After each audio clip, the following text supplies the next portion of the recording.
Assalamualaikum warahmatullahi wabarakatuh. Masih bersama saya di Yadi Aindo. Untuk kali ini saya akan membawakan sebuah cerita horor atau misteri yang berjudul Akibat Sumpah Pocong.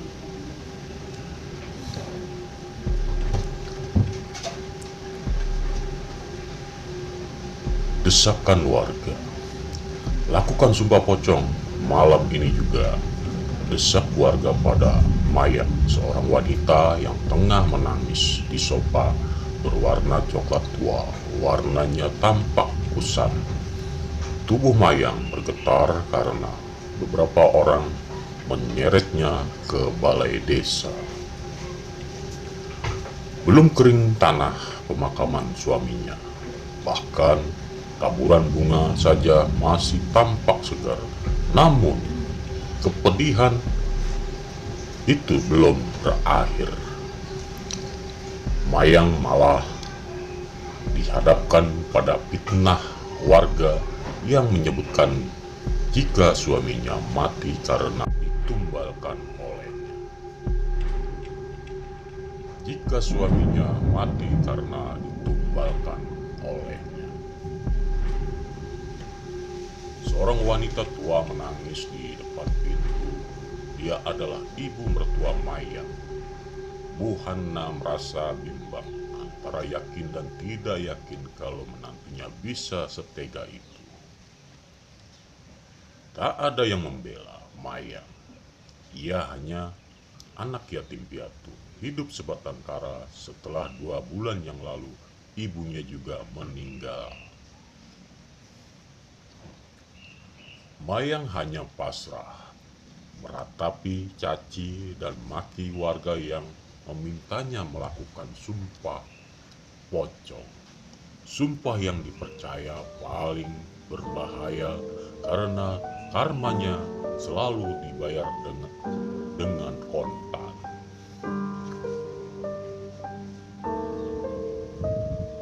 Pak Lurah, demi Tuhan, saya tidak pernah bersekutu sama setan.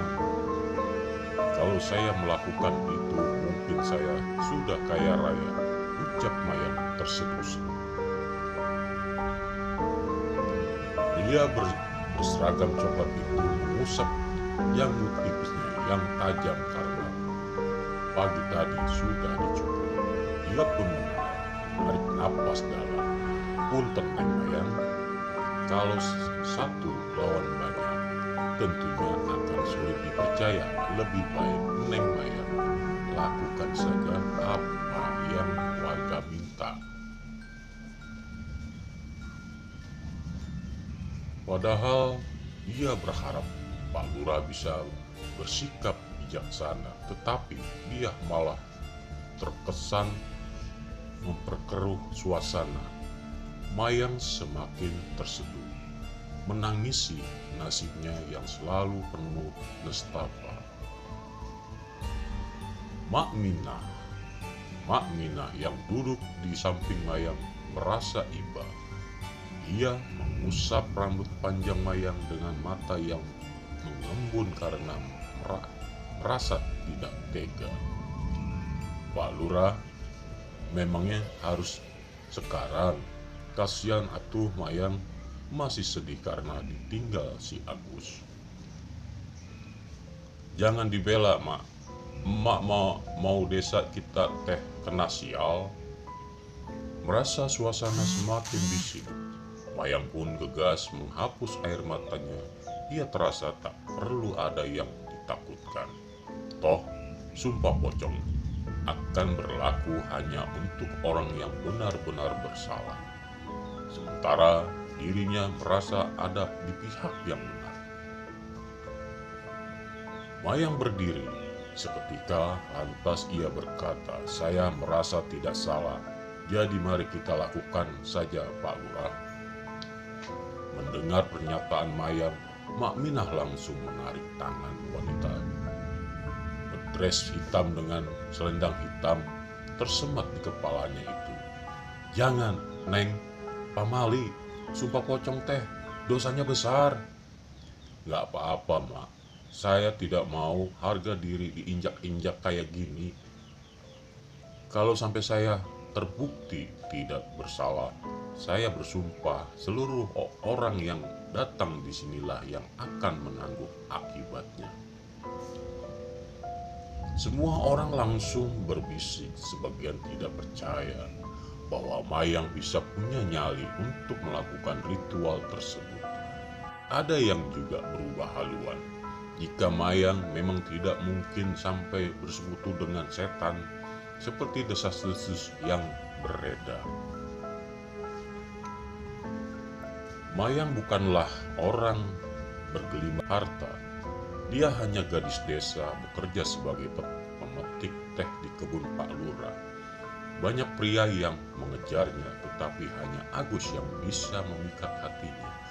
Itu pun penuh perjuangan karena siapapun pria yang mendekat, maka selalu saja terkena sial. Agus berhasil meyakinkan orang tuanya kalau sial itu tidak ada. Akhirnya pria itu menikahi Mayang. Tetapi apa daya, baru beberapa hari menjalani mahligai rumah tangga, harus kandas dipisahkan oleh kematian yang tiba-tiba. Beberapa warga keluar menuju masjid samping gedung. Mereka diperintahkan Pak Lurah supaya mengambil segala keperluan untuk nanti malam. Sumpah akan dilakukan di gedung balai desa. Sementara itu, Mayang dilarang pergi karena dikhawatirkan melarikan diri. Saya hanya ingin mandi, saya tidak akan lari, ucap Mayang. Dengan wajah memelas, badannya terasa lengket karena belum tersentuh air sedari pagi. Ia terlalu shock ketika menyaksikan jasad suaminya terbujur kaku dengan keadaan mengenaskan. Tubuh Agus penuh luka, cakaran, bukan seperti cakaran kuku manusia. Warga yakin makhluk jadi-jadian peliharaan Mayanglah yang menghabisi nyawa pria itu. Jangan dikasih izin, Pak Lurah. Siapa tahu si Mayang mau ritual dulu supaya memutus sumpahnya nanti. Seorang pria seakan memanaskan keadaan, membuat semua orang menatap Mayang penuh selidik. Sontak hal itu membuat Mak Minah berdehem. Biar Mak saja yang temani Neng Mayang. Mak pastikan dia tidak akan kemana-mana. Pak Lurah menoleh ke arah warga. Lantas ia menarik napas dan berkata, "Ya sudah, saya percaya sama Mak." Seketika Mayang merasa sesak dan yang membelenggu dadanya sedikit melonggar. Ia langsung beranjak dari sofa. Badannya yang lemah dituntun oleh Mak Minah untuk melewati tatapan sinis dari warga.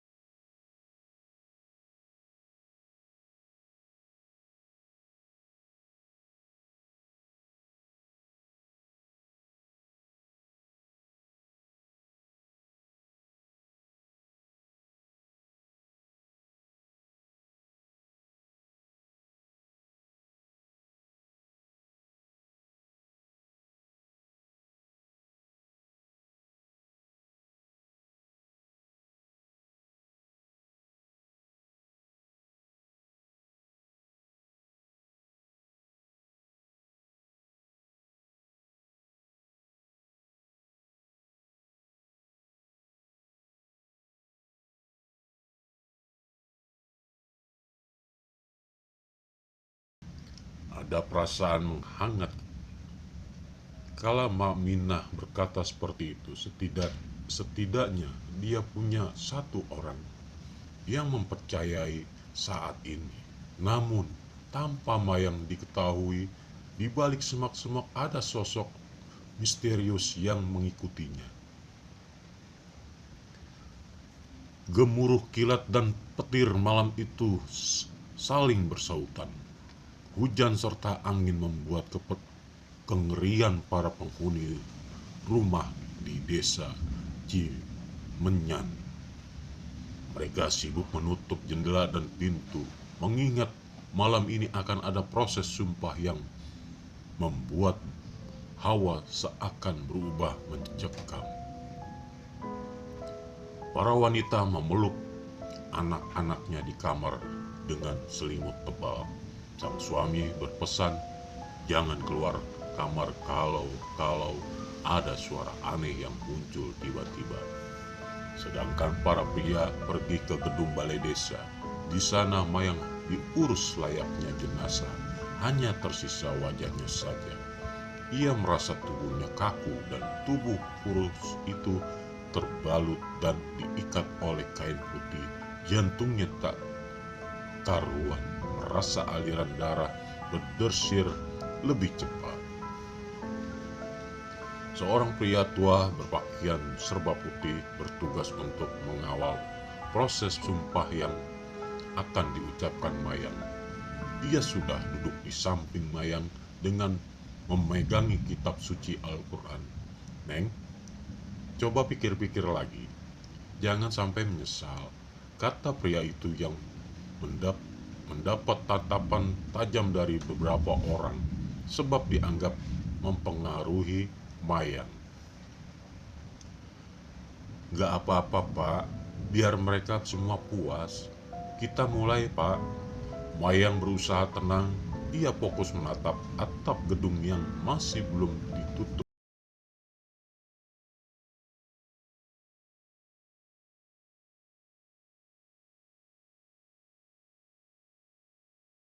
Silakan Neng. Pria tua itu meminta Mayang membaca sumpah sebagai penepisan bahwa yang dituduhkan tidak benar. Saya bersumpah tidak pernah bersekutu dengan setan. Jika saya berbohong, maka saya siap mati menyusul ibu dan Kang Agus. Tapi jika saya tidak bersalah, maka kutukan dan bencana besar akan menimpa desa ini, tegasnya. Suara itu lantang diucapkan berbarengan dengan embusan angin yang membuat salah satu jendela terbuka, menghasilkan suara dentuman keras karena berbenturan dengan tembok. Petir dan kilat kian riuh. Semua orang terkejut sedangkan pandangan Mayang mulai mengabul. Tenang semua, maklum ini lagi hujan angin. Yang tutup jendelanya, pinta Pak Lurah. Suara ngeri tadi mulai mereda. Mereka mendadak takut karena alam dianggap mendengar sumpah dari Mayang. Namun Pak Lurah tetap meminta warga untuk tidak berasumsi macam-macam. Proses ini selesai, kita lihat besok apa Neneng Mayang jujur atau berbohong. Begitulah perjanjian sumpah pocong yang dilakukan oleh Mayang. Mayang berjalan lesu, menapaki tanah perkarangan yang sebagiannya ditumbuhi rumput halus dan bunga kenikir berwarna ungu. Jejak-jejak lumpur di sandal itu turut naik ke telapak kaki Mayang yang putih. Hari yang penuh dengan hujan disertai angin selama prosesi sumpah pocong telah mencapai akhir. Begitu pula hari yang cukup melelahkan telah dilewati oleh perempuan itu demi memenuhi keinginan kurang ajar para warga. Gaun hitam sebetis yang dikenakan Mayang terlihat basah di sisi ujungnya. Air-air yang tak sengaja tersibak dari rumputan di jalan tadi berpindah ke bagian renda-renda di tepian kain. Tetesannya jatuh saat Mayang naik ke ke teras yang hanya berlantaikan semen rendah. Mayang mendudukkan dirinya dengan lunglai pada kursi teras. Ada desah dan lesu.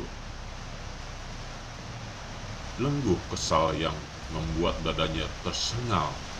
Aura kesedihan Mayang masih melekat pada dirinya.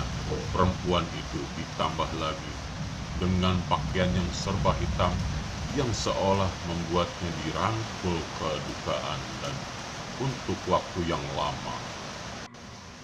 Kang Agus, lihatlah orang-orang itu sekarang. Mereka malah mengusik kita. Gumam Mayang dengan mata kosong nan sembab. Ia berdiri pasrah ketika lembayung yang bercampur dengan awan hitam telah tenggelam seutuhnya di ufuk barat. Rumah peninggalan orang tua Mayang itu begitu lenggang. Orang-orang yang menepatinya sudah lebih dahulu berpulang, termasuk Agus yang baru beberapa hari menikah dengannya. Kediaman itu seolah menegaskan bahwa Mayang haruslah hidup sendirian. Sejak kepergian sang ayah beberapa tahun silam, ia hanya hidup berdua dengan sang ibu dan tetap merasa kesepian. Lantas 2 bulan sebelum menikah dengan Agus, sang ibu pun berpulang. Sejak saat itu, Mayang benar-benar hanya tinggal seorang diri di rumah panggung tersebut. Ia kesepian. Gadis itu pun harus menjaga diri dari para pemuda lelaki dewasa yang begitu ingin menjadikannya istri. Namun, godaan-godaan itu lerai dengan sendirinya. Tanpa Mayang mencegah pun, orang-orang itu perlahan mundur karena terkena sial. Mengingat hal itu, Mayang merasa khawatir akan nasibnya. Apa aku benar-benar membawa sial? Mayang tergugu-gugu di tengah rumah yang begitu lapang tanpa adanya kursi atau lemari. Hanya tikar yang tergelar di lantai papan. Rumah yang ditopang umpak batu persegi tinggi itu jadi terlihat mengerikan bila malam tiba, sepi dan minim cahaya. Bohlam 5 watt yang biasa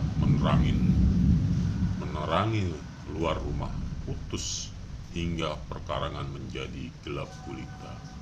Sementara yang mendapatkan cahaya hanyalah ruang tengah serta salah satu kamar, yaitu kamar Mayang. Cahaya kekuningan dari lampu itu membias di bilik bambu yang didempul oleh kapur, memberikan kesan klasik dan tertinggal. Tanpa Mayang sadari, sepasang mata tajam tengah memperhatikan gerak-geriknya yang kini menutup gorden kaca. Kain merah ranum bercorak angsa terbang itu perlahan menutup akses yang dijadikan si penguntit untuk melihat Mayang di dalam rumah.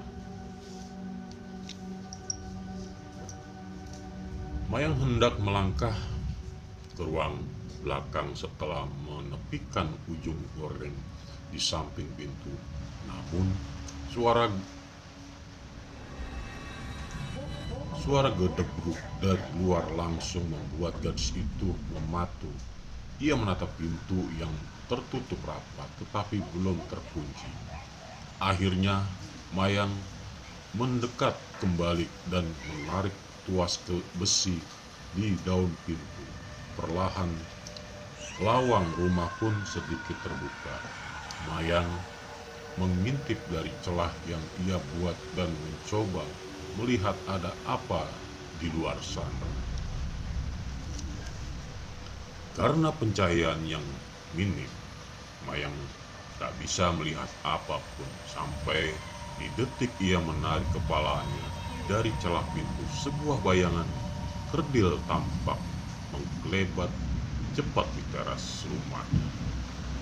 Mayang terbeliak dan kontan saja mundur.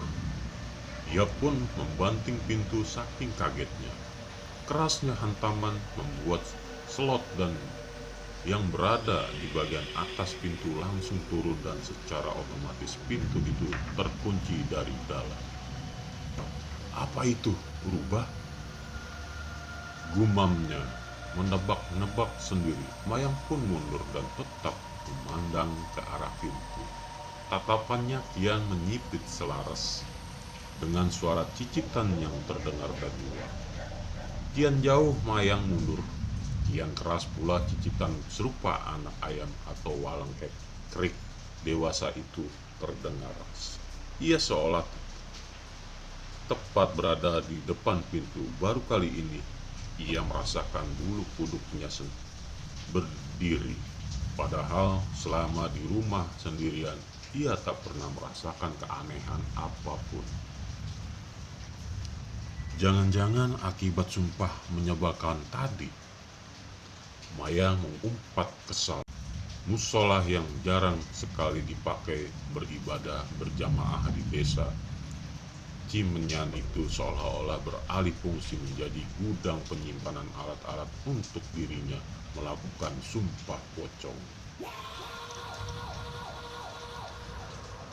Mayang berbalik hendak ke belakang untuk cuci muka dan berganti pakaian. Namun detik selanjutnya ia malah mendapatkan kejutan nyata dan ketara.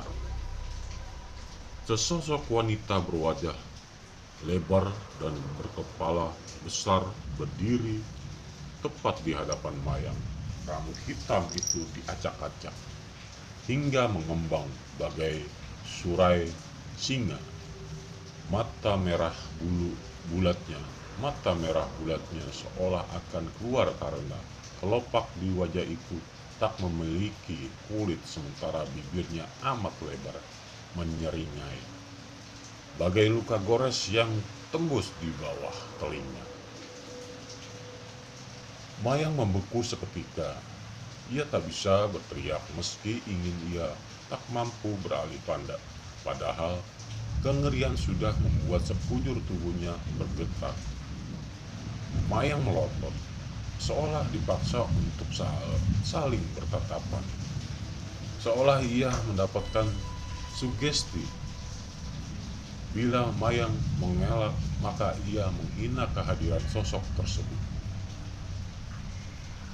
Oleh karenanya, Mayang hanya bisa tertegun dengan perasaan takut yang hampir meledakkan jantungnya. Sosok setinggi 2 meter itu menjulurkan tangannya yang kering dan hitam ke arah leher Mayang. Dengan suara serak, ia pun berkata, "Seharusnya kau mati saja, Mayang. Ini yang kau inginkan, bukan? Begitulah perjanjian." Seketika saja Mayang gelagapan seperti orang terkena stroke. Kedua kaki gadis itu terangkat secara perlahan ke udara dengan gerakan kaku. Mayang menghibas-hibaskan ujung kakinya, sedangkan tangan kanan kiri gadis itu melunglai di kedua sisi badannya, tak mampu bergerak. Setan berperawakan besar dengan tubuh hitam serupa kertas-kertas terbakar itu melayang hampir menyentuh langit-langit rumahnya. Semakin tertampaklah wajah Mayang yang kesakitan akibat dicekik. Kengeriannya disinari wolfram kekuningan di plafon biru. Keduanya melayang bak penari di tengah-tengah rumah. Tetapi hanya si setanlah yang merasa senang, sebab ia begitu terkesan ketika dapat menghirup kemurnian jiwa gadis itu. Sedih, duka, kecewa, ketakutan, dan kenestapaan menjadi santapan lezat bagi sang iblis. Mayang menggelepar sebelum akhirnya lunglai tak sadar. Tubuh gadis itu ambruk di lantai. Kepalanya membentur papan dengan cukup keras, sementara sosok wanita siluman itu sudah tiada.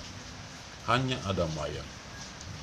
Gadis berumur 21 tahun itu meringkuk dengan embus napas perlahan melemah. Keesokan harinya sekitar pukul 2 sore, Mak Mina bertandang ke rumah Mayang. Ia berinisiatif untuk membawakan makanan setelah tahu bahwa gadis itu tidak tinggal bersama Bu Hana mertuanya. Mak Mina khawatir Mayang sedang berduka dan dipaksa bersumpah dengan adat mengerikan. Namun gadis itu seolah-olah dikucilkan pula oleh orang tua suaminya. Mak Minah merasa heran saat gorden kaca di rumah Mayang masih tertutup. Ia bahkan menyangka jika gadis itu mengurung diri karena larut dalam kesedihan. Neng, Neng Mayang, ini emak. Kamu ada di rumah? Panggil Mak Minah dengan cukup lantang. Namun keadaan rumah itu begitu senyap. Mak Minah mencoba mendorong pintu, tetapi selot dalam mengunci benda itu sejak semalam. Akhirnya Mak Minah berputar arah dan berbelok ke pintu belakang. Satu dorongan saja ia mampu membuka pintu yang akan membawanya ke dapur. Rupanya tidak terkunci. Neng, panggil Mak Minah sekali lagi. Ia tetap melangkah ke dalam rumah. Hingga saat kakinya menapaki papan ruang tengah, Mak Minah seketika membiarkan rantang yang dijingjingnya terjun ke bawah. Gusti Nu Agung, Neng Mayang, pekik Mak Minah. Seraya memburu tubuh yang sudah cukup kaku dan tidak bergerak itu. Tanpa keriput, Mak Minah melentangkan badan yang masih mengenakan gaun hitam yang dipakainya sejak kemarin. Telunjuk dan jari tengah wanita parubaya itu menyusur nadi di leher dan pergelangan tangan Mayang. Namun tiada denyut yang terasa oleh Mak Minah. Begitu khawatir sebab suhu tubuh Mayang pun jadi sedingin es.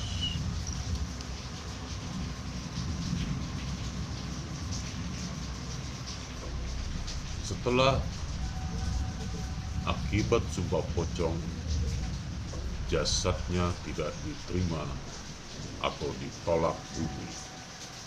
Mak Minah menangis sembari memanggil-manggil warga. Sontak teriakan itu membuat orang yang lewat penasaran apa yang terjadi. Ada pula yang tidak berani mendekat. Mereka memilih berbisik satu sama lain dengan saling melempar pertanyaan dan berspekulasi tentang keadaan Mayang. Kayaknya si Mayang mati, ucap seorang wanita yang masih menggunakan caping itu. Ia baru saja pulang dari kebun. Wanita di sampingnya berjinjit berusaha melihat kerumunan di rumah dinding bilik itu. Kayaknya sih begitu, Cek. Kalau beneran mati, berarti si Mayang teh emang menyembah setan atuh. Terkanya pasti eta mah, Cek. Nggak nyangka, padahal kemarin saya sempat yakin kalau si Mayang teh nggak mungkin kayak dituduhkan warga. Saya mah nyanggapnya keterlaluan saja. Ternyata beneran. Astagfirullah.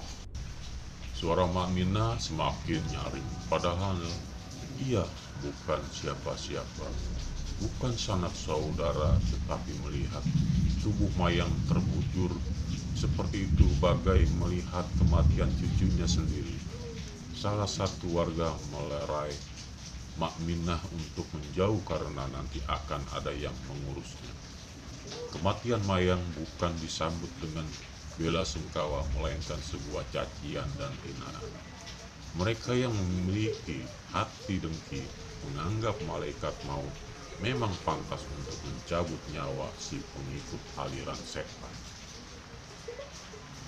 Aktivitas desa Cimenyan seakan menjadi sibuk oleh para warga yang berlarian memberi kabar pada orang-orang yang dianggap penting seperti Pak Lurah, Bu Anna sebagai ibu mertua Mayang, dan tokoh desa lainnya. Mang Chandra mengambil inisiatif sendiri. Berlarian ke rumah Pak Lurah Bahar untuk mengabarkan berita menggemparkan ini. Dia menitipkan pada orang-orang yang berada di rumah Mayang agar tidak menyentuh jasad wanita itu. Sementara itu, di kediaman Pak Lurah, pria itu sibuk mengerok janggut dan kumisnya di depan kaca lemari jati. Dering ponsel diabaikan, padahal notifikasi sudah lebih dari 20 kali tetapi ia tidak peduli. Siulan dari mulutnya bagai menggambarkan suasana hati yang riang gembira. Pria yang hanya memakai singlet putih itu seolah tahu kabar apa yang akan disampaikan oleh warga desa. Tentu hal ini akan menjadi ujian di masa jabatannya karena dianggap berhasil membasmi pembawa bencana di desa. Suara ketukan pintu membuat ia menoleh sejenak, lantas menjawab tanpa berhenti membersihkan wajah dari rambut kasar. Masuk. Seorang wanita tua berkebaya ungu membuka pintu. Wanita tersebut adalah asisten rumah tangga yang sudah mengabdi puluhan tahun di rumah Pak Lurah Bahar. Sembari menunduk, Mak Wati berkata, "Punten Pak Lurah, di luar ada Mang Chandra, katanya ada yang mau disampaikan, penting." "Suruh masuk saja, Mak." Mak Wati menunduk. Dia membiarkan pintu terbuka. Dengan cepat Pak Lurah berjalan untuk menarik seragam coklatnya yang tergantung pada dinding belakang pintu, lalu memakai baju kebanggaan yang sudah 1 tahun ini menemani. Pak, si Mayang Pak," ucapnya sembari terengah-engah. "Sabar atuh, Kak Mang, tarik napas dulu. Aya naon?" tanya Pak Lurah. Tangannya masih sibuk mengancingkan baju. "Mayang, Pak, sepertinya dia kena sumpahnya sendiri. Kan sudah saya bilang, dia teh emang bersekutu sama setan. Saya pernah lihat sendiri si Mayang jalan di hutan Cihupa. Mau naon deui kalau bukan mau ritual, ya sudah kita kesana sekarang." Kedua pria itu tergesa menuju kediaman Mayang yang jaraknya memang tidak terlalu jauh, juga tidak terlalu dekat. Sepanjang jalan mereka melewati perkebunan sayur. Sudah begitu sepi karena para pekerja yang ada sudah pulang sebagian, ada juga yang pergi ke tempat keributan. Dari kejauhan terlihat kerumunan warga semakin memadat. Mang Chandra yang mengawal Pak Lurah langsung berteriak agar warga menjauh dan memberi jalan. Sontak mereka menyingkir, mempersilahkan sang pemimpin desa untuk masuk. Di dalam penyataan sudah ada Bu Hana. Ia duduk di samping tubuh Mayang yang ternyata sudah ditutupi oleh kain batik panjang. Wanita itu menangis terseduh-seduh dengan tangan mengepal disimpan di dada. Sedangkan di sebelahnya Mak Minah berusaha menenangkan. "Ibu teh gak nyangka, Mayang. Padahal ibu berharap ini semua tidak benar." Ucapannya kembali menumpahkan air mata.